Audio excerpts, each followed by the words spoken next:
श्री गुरुवे नमः। श्री गुरुवे नमः। हर गुरुवे नमः। आदि गुरुवे नमः। देव गुरुवे नमः। सृष्टि गुरुवे नमः। जगत गुरुवे नमः।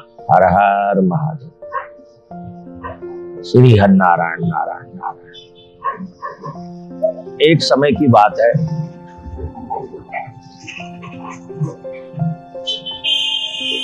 ऋषि अगस्त्य मुनि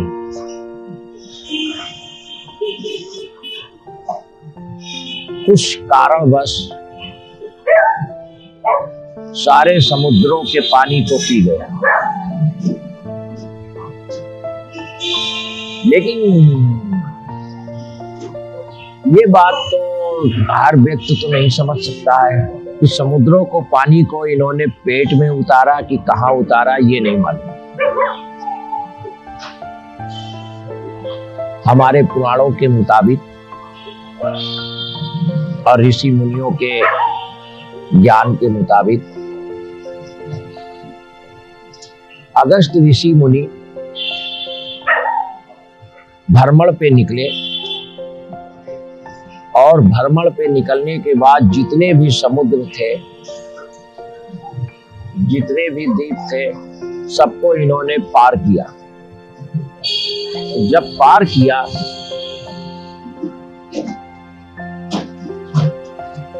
आज के जमाने में स्टीमर चलती है, आज के जमाने में बड़ी बड़ी पानी वाली जहाजें चलती हैं।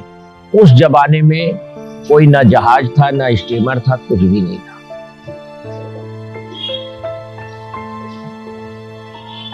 अगस्त ऋषि मुनि 5000 वर्ष जीवित थे और इन्होंने हिंदू धर्म का स्थापना की, हिंदू धर्म का सबसे बड़ा प्रचारक हुए। इनसे बड़ा कोई नहीं। हिंदू धर्म हमारे संस्कृत की सर्वप्रथम धरोहर है। कोई दूसरा धर्म ही नहीं था। उस वक्त सर्वप्रथम संस्कृत हमारी मातृ संस्कृत भाषा ही थी। तो इन्होंने जब सातों समुद्रों को पार किया तो केवल एक छोटी सी नौका हाथ में पतवार लेकर के 7 समुद्रों को पार किया और समुद्रों पे विजय प्राप्त किया।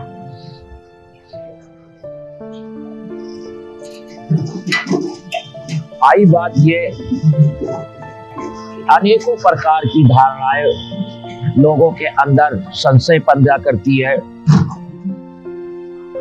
और संशय के साथ साथ अनेकों प्रकार की वार्तालाप उत्पन्न होती है। इन चीजों को देखते हुए हमारे ऋषि मुनि ये शंका में हो जाते हैं कि 7 समुद्रों के पानी को पीना कोई आसान नहीं होता।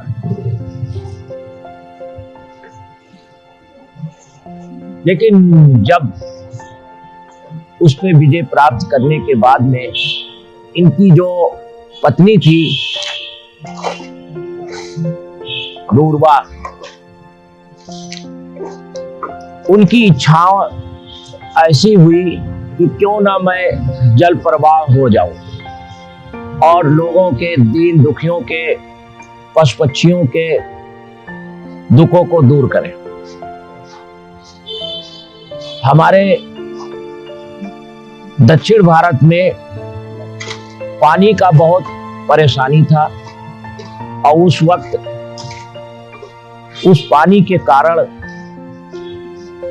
वहां पे अनेकों प्रकार के पेड़ पौधे नहीं थे, पशु पक्षी नहीं थे। उनको आगे बढ़ने के लिए इन्होंने ये अपने मन में ठाना।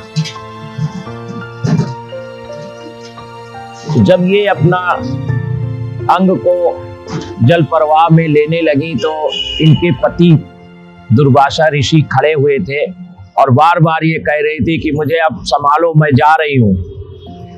धीरे धीरे पैर से शुरू हुआ जल बनना और धीरे धीरे धीरे धीरे धीरे धीरे पूरी शरीर जल बन गया, जल प्रवाह में आ गई। अब ये धाराएं तो कहीं नहीं कहीं तो जाएंगी ही। इनको मोहब्बत व्यापा पत्नी के प्रति, और उस मोहब्बत को ये सहन ना कर सके तो इन्होंने तुरंत तत्काल शिव जी को याद किया और बोले कि तुरंत वेग को रोक दो। जो धारा का प्रवाह बढ़ रहा था, तुरंत बोले इस वेग को रोक दिया जाए, और ये कमंडल लेकर के खड़े हो गए और धारा का प्रवाह रुक करके और इनके कमंडल में आ गया। अब कमंडल में आ गया तो जो पृथ्वी के ऊपर प्राणियों के परेशानियों हेतु उन्होंने अपनी शरीर को धारा बनाया, वो समस्या फिर नहीं हल हो पाई और ये कमंडल में आकर के समा गए। इस चीज को हमारे विघ्नहर्ता गणेश जी को जब मालूम हुआ तो इन्होंने तुरंत तत्काल मां दुर्गा को तुरंत आजाद कराने के लिए मने मन में विचार आया, और क्यों ना हम इनको आजाद कराएं। आजाद कराने के लिए इन्होंने तुरंत तत्काल देवताओं की मीटिंग बुलाई, और देवताओं की मीटिंग बुलाने के बाद फटाफट आज्ञा लेना शुरू किया। तो सबसे पहले इन्होंने अपनी माँ से आज्ञा लेने लगे। तो माँ की आज्ञा लेते समय माँ ने कहा हम तो देने के लिए आज्ञा दे देंगे, लेकिन कहीं दुर्वासा ऋषि के कोप में, उनके गुस्सा में आपको कोई हानि ना हो जाए।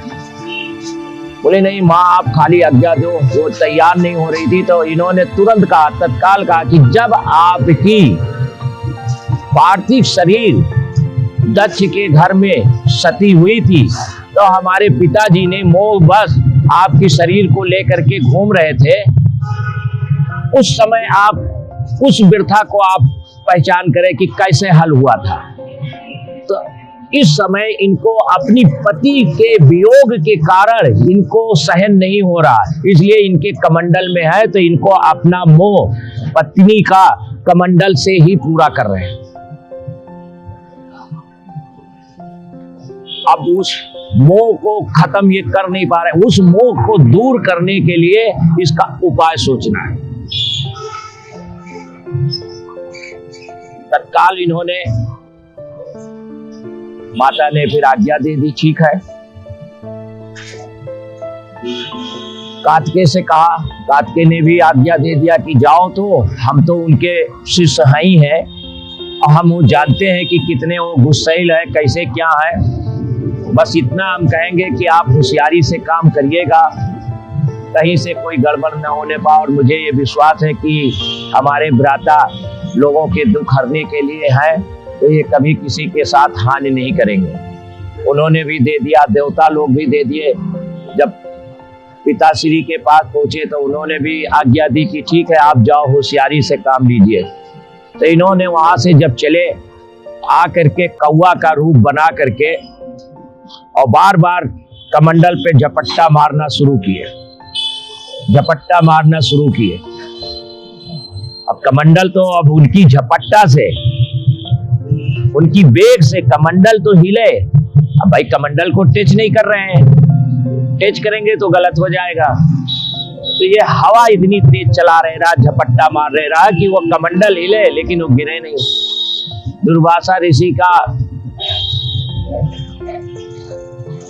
जो तपस्या था, तपस्या भंग हुआ। वो गुस्से में आए कि अरे हमारी तपस्या भंग की गई। उसके बाद में उन्होंने तत्काल देखा कि कमंडल पे झपट्टा मार रहे हैं, मतलब हमारे कमंडल से पीना चाह रहे हैं पानी। उनको तो ये मालूम नहीं था पहले। इन्होंने अपनी तपोबल पे भी देखा लेकिन ये नहीं बता पाए कि ये है कौन। इन्होंने बार बार कहते थे, संकेत देते थे कि देखिए ऐसा है कि हमारे कमंडल को ना छेड़ा जाए, अगर कमंडल को छेड़ेंगे तो गलत हो जाएगा। फिर इन्होंने दुर्वासा ऋषि के हाथ पे जाकर के बैठ गए। तो जब हाथ पे बैठे काग रूप में तो तुरंत दुर्वासा ऋषि को ये मालूम हो गया कि ये कोई साधारण कौवा नहीं है, क्योंकि मेरे हाथ पे वही कौवा बैठेगा जो असाधारण होगा।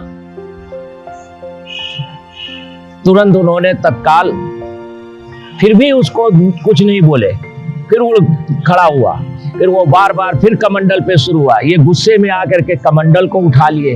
अब कमंडल को उठा लिए, लेकिन वो बार बार इधर उधर इधर से झपट्टा मारना शुरू किया। इनके हाथ से कमंडल छूट गया। कमंडल जो छूटा और जो कमंडल जमीन पर गिरा, तो माता उसमें कमंडल से निकल पड़ी, कावेरी का रूप ले लिया। उस कमंडल से कावेरी का रूप हुआ। दक्षिण भारत में आज जो जल प्रवाह है, वो जो जीव जंतु जो पल है, पशु पक्षी पल है, कावेरी का इसीलिए उत्पत्ति हुआ। ये दुर्वासा ऋषि के कमंडल से। श्री हरिनारायण।